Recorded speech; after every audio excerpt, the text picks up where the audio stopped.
Hey guys, welcome to another gameplay commentary on my YouTube channel.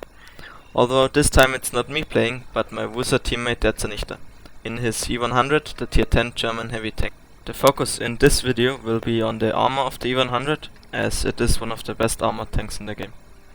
Since there's still a lot of people in random battles, even in the tier 10 tanks, that do not know where to shoot the E100, especially when he angles his tanks, or when they are playing E100 themselves, how to position it properly in order to bounce as much as possible and stay alive for longer.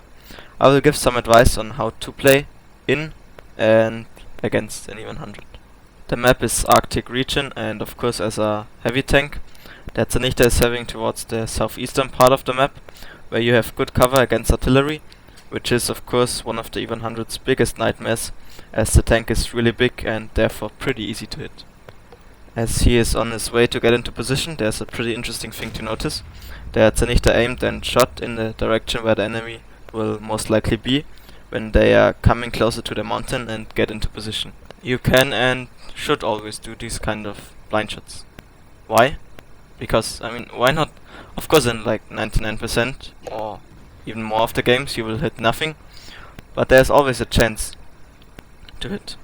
Of course, I wouldn't recommend shooting heat when doing this kind of stuff, as DerZernichter is shooting heat, because that can be very expensive after a while.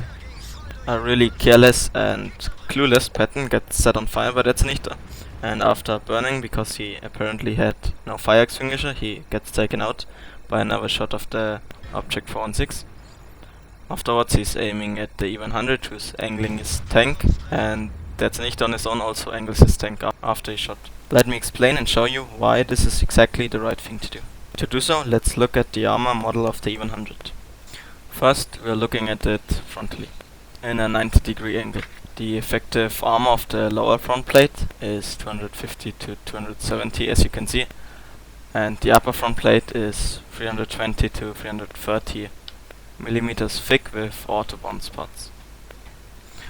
Now let's get to the turret. The cheeks are 270 to 285 millimeters thick at a 90-degree angle, as you can see. At the left side as well as at the right side, there's no difference in between the left and the right side of the turret. Underneath the gun it's a bit weaker with 250 millimeters of penetration, but that's of course very hard to hit, so you will most likely be able to shoot the right and left side of the turret cheeks. The biggest weak spot on the turret of course is the bar, the top bar, with only 207 millimeters of penetration, but don't shoot the blue parts I just pointed out, because they are 900 millimeters thick. Now let's see how these armor values change when we're angling the tank. At an angle of 37 degrees, the cheeks are now already about 310 millimeters thick, which will not be penetrated by any AP shell besides maybe some tier 10 TDs. Of course there's still the top bar, but that's also 236 millimeters thick now. Angled like that, the turret side at an angle of 63 degrees is also about 320 millimeters thick, together with the cheeks at 300. Aiming at the side of the tank, don't shoot these upper parts with the space armor and 1000 millimeters of effective armor. If you want to shoot the tracks, aim lower, but even there it's about 340 millimeters of penetration, as you just saw. Also in this angle, the lower front plate, which is the biggest weakness of the E100, is really hard to pen at 350 millimeters of effective armor. Alright, you just saw the perfect angle, how to angle an E100 to make its armor as effective as possible. Let's also talk about the mouth for a brief moment, because the design of the tank is really close to the E100. The cheeks are 240 to 250 millimeters thick at a 90-degree angle, and the lower front plate about 250. Angled, the cheeks have 280 to 300 millimeters of effective armor already, and the side of the turret even over 400 millimeters of penetration, which is why you can over-angle the mouse, which you can't do in an E100. As you just see, I over-angle the mouse, it's still almost 300 millimeters of effective armor at the turret side, and the cheeks are even stronger. Also the front is a lot stronger now. Alright, let's give us an example of this angling by DerZernichter. As he angles his turret, he bounces the first shot, the second one penetrates him, as we saw. Angled, the turret cheeks can still be bent by really high penetration guns, as the 906 has one and probably shot AP.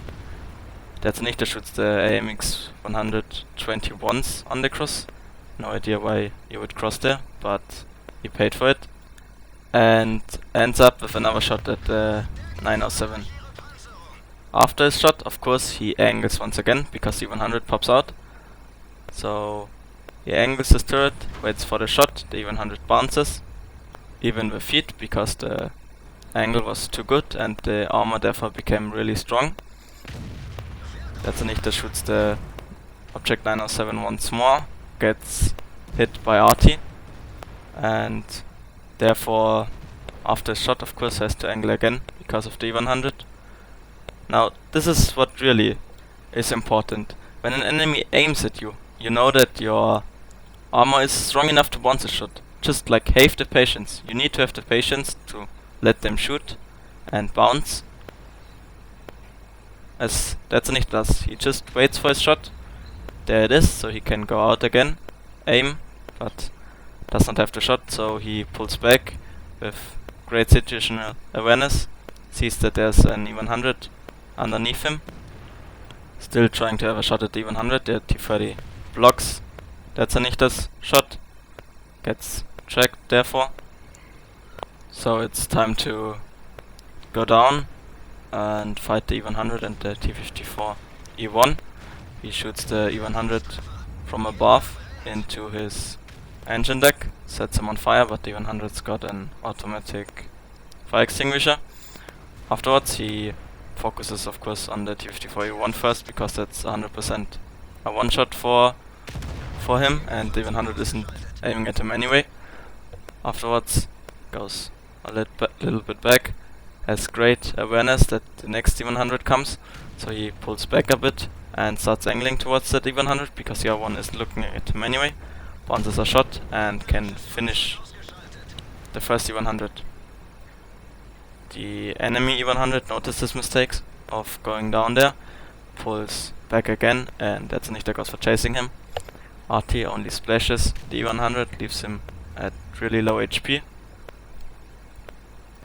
So the E100 has to drop, but DerZernichter is there of course, and can finish the E100 even if he angles his turret correctly with the 330mm of feet penetration. Can pen him in the cheek and kill him. Takes one more RT hit, but the game is pretty advanced already, there aren't that many enemies left, so he keeps driving, shoots the Lorraine on the move, which isn't actually that hard because the E100 isn't that fast, so the accuracy on the move isn't the worst. Dodges one RT hit and bounces the 704 shot. The Lorraine afterwards destroys his Emmerich, but he repairs and finishes off the Lorraine. He's still going of course, because there's only 3 enemies left that are in front of him. Aims at the 704, gives the shot a lead, pens the 704, once again gets hit by RT, which is really trying to kill DerZernichter here. Of course not, because of XVM and he's purple. Anyway, the game is basically won. Everyone's trying to get the last RT, and so is DerZernichter. The RT gets spotted, and with an easy skill shot on the move, he gets his 5th kill of the game. Alright, that's the end of the gameplay and of the commentary. I hope you liked it and now know how to play in and against an E100. I will go to the ESL studios in Cologne tomorrow as representative of WUSA and make some videos and content for the wargaming.net EU League Twitch stream. So the next video will be up on Tuesday earliest. So see you then.